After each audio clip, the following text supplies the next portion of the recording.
দর্শক, একটি উদ্বেগজনক ঘটনা এবং দুঃখজনক ঘটনা। বাংলাদেশের রাজপথ আবারও রক্তাক্ত। গত 11 তারিখে মিটফোর্ডের একটি হত্যাকাণ্ড পুরো বাংলাদেশকে হৃদয়ে নাড়া দিয়েছে এবং এখানে এই সোহাগ নামক একটি ছেলেকে নির্মমভাবে হত্যা করা হয়েছে। পাথর নিক্ষেপ করে এবং পিটিয়ে পিটিয়ে হত্যা করা হয়েছে। তো এই হত্যার আসল কাহিনীগুলো কি? আসলে কিসের জন্য হত্যাগুলো করলো এই যুবদল নেতারা, এবং এই হত্যার পেছনে দায়ী কারা? বিএনপি এই বিষয়ে কি বলছে এবং সাধারণ মানুষের মনোভাবই বা কি? চলুন সবকিছু বিশ্লেষণ করি। আর চ্যানেল নতুন হলে সাবস্ক্রাইব করে রাখুন আর ভিডিওটি ফুল দেখার অনুরোধ রইল। দর্শক, এই যে সোহাগ নামক ছেলেটিকে হত্যা করা হয়েছে, তো এর আসল কাহিনী কি? বলা হচ্ছে দিনটি ছিল 11 জুলাই এবং ওই তারিখে চাঁদা না পেয়ে সামাজিক যোগাযোগের মাধ্যমের রিপোর্ট অনুযায়ী, মানে সামাজিক যোগাযোগ মাধ্যমের তথ্য অনুযায়ী, যে মানে এই সোহাগ নামক ছেলেটি ছিল ভাঙারি ব্যবসায়ী এবং তার কাছে যুবদল নেতারা চাঁদা দাবি করেছিল এবং চাঁদা না পেয়ে তাকে পিটিয়ে হত্যা করেছে যুবদল নেতারা। মানে প্রত্যক্ষদর্শীদের মতে সোহাগ বিএনপির একটি মিছিল বা সমাবেশে অংশ হতে পারে, যদিও এই বিষয়ে ভিন্ন মতামত রয়েছে। সামাজিক যোগাযোগ মাধ্যমে ছড়িয়ে পড়া তথ্য ভিডিওতে দেখা যায় যে সোহাগকে পিটিয়ে হত্যা করা হয়েছে এবং চারপাশে আতঙ্কিত জনতা।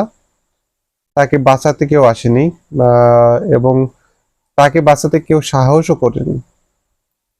দর্শক, কি একটা হত্যাকাণ্ড ঘটেছে সেটি সারা বাংলাদেশের মানুষ এর অনুশোচনা জ্ঞাপন করছেন।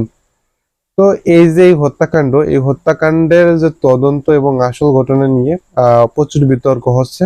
তো পুলিশ বলছে যে এই বিষয়ে সোহাগ স্থানীয়ভাবে পরিচিত একজন এবং হত্যার সঙ্গে রাজনৈতিক কোনো সম্পর্ক তার নাই এবং এটি একটি গ্যাং সংক্রান্ত দ্বন্দ্ব ছিল, এটা পুলিশের দাবি। পুলিশ এরকম একটা কথা বলছে এবং এখানে স্থানীয়রা বলছে যে সে বিএনপির একটি সক্রিয় কর্মী ছিল এবং সরকারি দলের ক্যাডারদের দ্বারা তার মৃত্যুটি সংঘটিত হয়েছে। তো সিসিটিভি ফুটেজ, সংবাদ মাধ্যম, সামাজিক মাধ্যমে পাওয়া হত্যাকাণ্ডের সময় পুলিশের ভূমিকা প্রশ্নবিদ্ধ হচ্ছে। দাবি করা হচ্ছে স্থানীয়দের মতে যে পুলিশ উপস্থিত থেকেও নীরব ছিল। তো এই বিষয়ে পুলিশের ভূমিকা প্রশ্নবিদ্ধ হচ্ছে। যুবদল নেতাদের দ্বারা যে হত্যাকাণ্ডটি পরিচালিত হলো, তো এই বিষয়ে বিএনপির কি অবস্থান? মানে বিএনপির পক্ষ থেকে কি জানানো হচ্ছে? বিএনপি সরাসরি এই ঘটনাকে রাষ্ট্রীয় মদতপুষ্ট রাজনৈতিক হত্যাকাণ্ড বলে আখ্যা দিয়েছে এবং মির্জা ফখরুল এই বিষয়ে একটি বিবৃতি দিয়ে বলেছে যে সরকার বিরোধীদের কণ্ঠরোধ করতে পরিকল্পিতভাবে এই হত্যা চালিয়ে যাচ্ছে বা চালিয়েছে।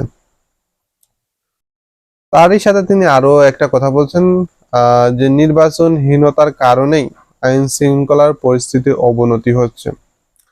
আসলে দেখেন, একটা যে ঘটনা যে সারা দেশকে হৃদয় নাড়া দিচ্ছে এবং মানুষ অনুশোচনা করছে এবং নিন্দা জানাচ্ছে, সেই পর্যায়ে তারা দলকে কিভাবে মোটিভেটেড করবে বা জনগণকে কিভাবে আশ্বস্ত করবে সেই বিষয়ে নজর না দিয়ে তারা এখানেও নির্বাচনকে ঢুকাইছে।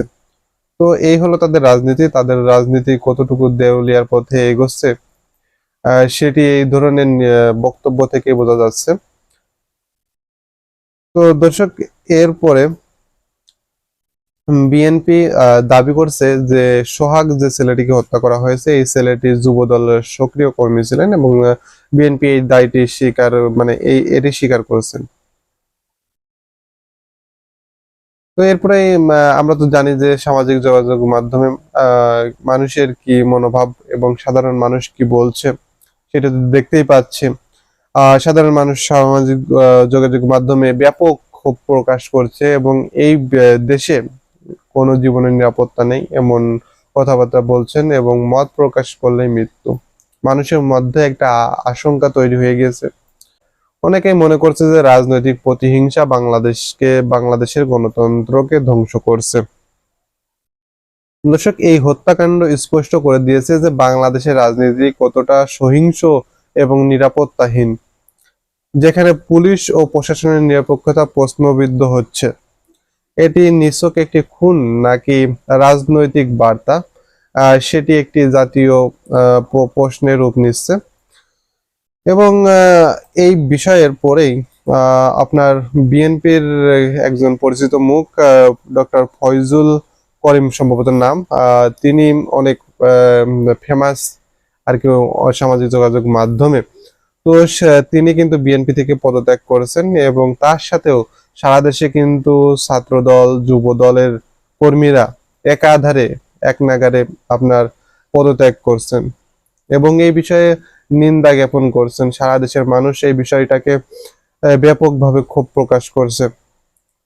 তো সবশেষে বলা যেতে পারে যে সোহাগের যে মৃত্যু হয়েছে শুধু একজন তরুণের জীবন শেষ হওয়ার গল্প নয়, বরং এটি একটি রাষ্ট্রের নৈতিক পতনের প্রতিচ্ছবি।